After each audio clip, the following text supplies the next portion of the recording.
Good morning. Welcome back to my YouTube channel.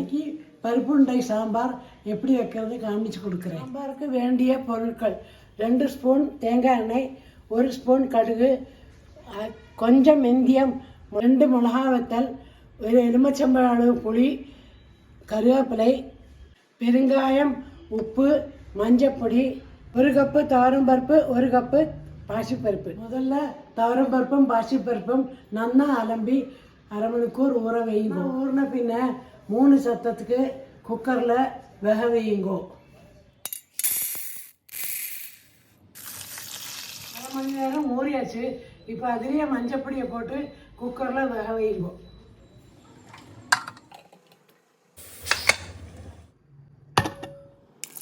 இப்படியே இந்த மாதிரி கரைச்சி வச்சுங்கோ. பருப்புண்டைக்கு வேண்டிய பொருட்கள்: 1 கப்பு கடலைப்பருப்பு, 1 கப்பு துவரம்பருப்பு, 1 கப்பு பாசிப்பருப்பு, 6 மிளகா வத்தல், உப்பு, பெருங்காயம், மஞ்சப்பொடி.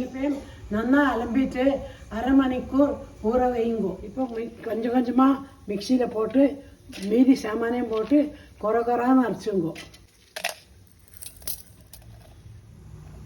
தண்ணி விடாமல் அரைச்சிக்குங்கோ. இந்த மாதிரி கொரகொரையாக அரைச்சி வச்சுங்கோ. இந்த பருப்பை உருண்டையாக பண்ணி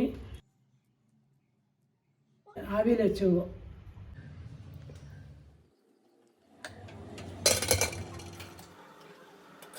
அரைச்சி விடுறதுக்கு தேவையான பொருட்கள்: 1 கப்பு தேங்காய், அரை கப்பு கருப்படி.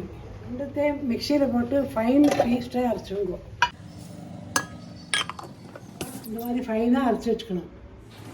இன்னும் வெந்தாச்சு.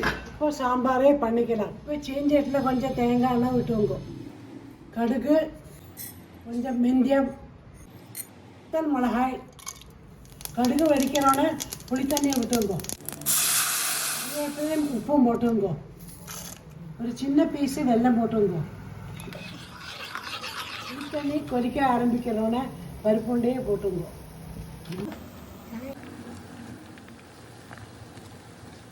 பருப்புண்டை போட்ட பின்ன ஒரு மூடியால் மூடிட்டு திளைக்க விடுங்க. அப்போ மூடியை திறந்து இறக்கி விடுங்க.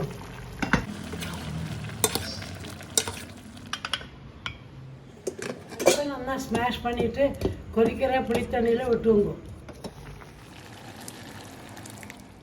பருப்பு விட்டாச்சு, இறக்கிங்க வரும் தான்.